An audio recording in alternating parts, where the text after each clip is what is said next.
Hi, Anna here with Holistic Healing Energy Medicine. So, today I want to talk to you a little bit about energy, electricity, and sleep. So, the other day I was looking at the paper online and I saw an advertisement for a smart mattress. So, this smart mattress had little sensors in it, a move and shake, move a little bit through the night to help support your body and give you the best night's sleep ever.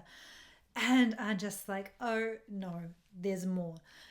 One of the things I've been researching since about 2005 has been the dangers of EMFs and electromagnetic fields from our man made electricity outliers, outputs, everything that we have surrounding on us. So, obviously, things have exponentially changed since then. We have so much more to contend with.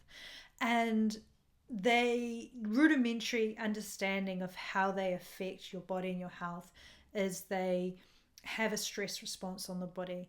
So we know now that one of the leading causes of chronic illness is stress. So with all the EMFs and all these things, we are enhancing that impact through what we're surrounding ourselves with on a daily basis. And so in our daily lives, we're moving around, we're experiencing life, we're going through stress responses all the time, and that's a pretty normal thing to do. But while we sleep, we really need to rest and regenerate and heal and detoxify. And what stress interferes with is this natural detoxification process of the body, being able to release the waste from the cells throughout the entire system. So if we're exposing ourselves to stresses while we're sleeping, we're interfering with the body's ability to do this. So that's why I highly encourage people to reduce the electrical exposure that they have in their bedroom as much as they can. I mean, we're around it all day. You don't need a tablet, a laptop, a phone in your bed. It is a wonderful thing you can do for your health, especially if you're struggling with health issues. If you're pregnant, taking that stuff out of the bedroom, taking any stereos as much as possible, getting rid of any electrical devices from your bed. You still obviously want to have a lamp or maybe a heater if it's cold, but read a paper book at night before you go to sleep and reduce that exposure as well to the light. That is one of the other issues we have, is the excess exposure to blue light. But you can do yourself a huge favor of just reading a book with a nice soft lamp light and getting away from all of these things during sleep. So I turn my internet off at nighttime. My television, my computer gets shut down, my phone gets switched off, things get switched off to the wall. Nothing is on standby. It is all completely off as much as I possibly can make it. And I really encourage you to do the same thing if you can. I know some people, you have children and you don't want to be cut off at night, but just put your phone in another room and make sure it's far enough away that you've got a bit of distance between you and it, but you can still hear it. You can turn the volume up to maximum and stick it a couple of rooms away if possible, so that you can give your body that space and freedom to repair and rest and regenerate. So I have this book by Robert O. Becker called Cross Currents. This was published in 1990 and it's talking about the perils of electropollution. And as he was doing his research prior to starting this book, but he was asked to do research into magnetic fields and their possible dangers and effects, one of the earliest papers he came across was from 1892. So this issue is not new and these hazards are real. And so what he seemed to find in this, and so 1990, even further away than 2005, was found that all abnormal man-made electromagnetic fields, regardless of their frequencies, produce the same biological effects.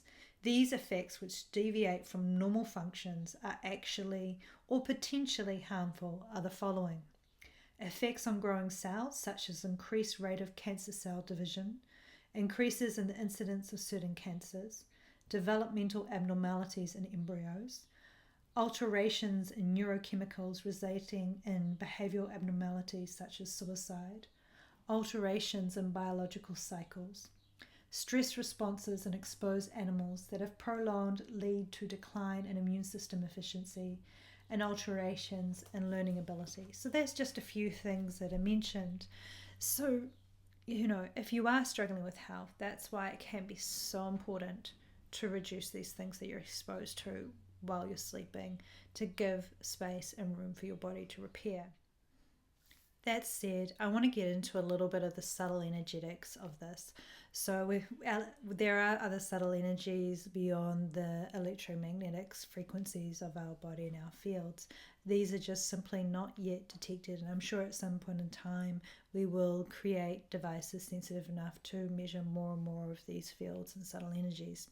So every part of our body has a frequency. Every single cell has a frequency, and that frequency is different depending whether it's in the heart or the foot or the liver, as well as the frequencies that happen in our chakras that carry biological information, biographical information as well from this life, past lives, potential futures.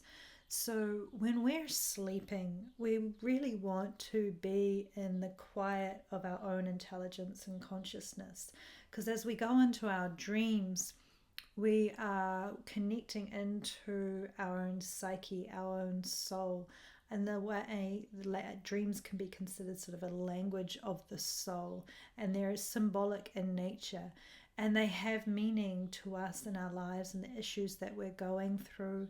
They can predict the future.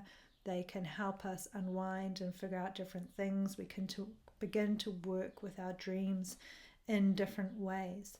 So they are a wonderful resource for us that are available. They are usually an aspect of clairvoyance that pretty much everyone shares. I don't need to explain to you what a dream is. Everyone knows what a dream is and has had a dream at some point in time in their life, I assume. If there's someone hasn't, please let me know. And doesn't understand what a dream is, please let me know.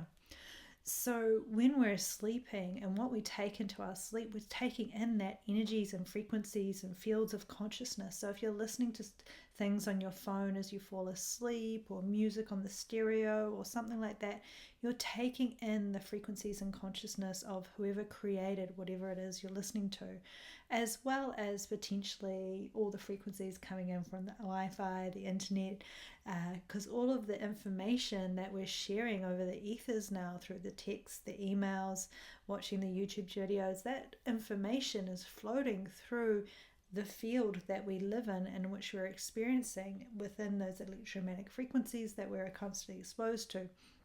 So we can pick up on a lot of that stuff. And Caroline Myss calls this as like psychic free radicals, the stuff floating around. So we didn't have such a high level of exposure to it before as what we have now, because it's coming to us in different ways. So the more you can clean up your sleeping space, the more freedom you have to simply get to know your own self and your own soul, especially in that dream space, because you can learn to work with those and understand them in a more clear and simple way. So I just wanted to drop that in there because I think it's really vitally important, and I do highly encourage you to clean up your sleep space. It's something I feel is really valuable. I have tried to share this with friends and family, and I've been often left hit against a blank wall. So I hope that this reaches those that need it most. So many thanks for watching, and please like and share to those that this you think may benefit, and subscribe. Have a beautiful day, evening, morning, wherever you are. Many thanks.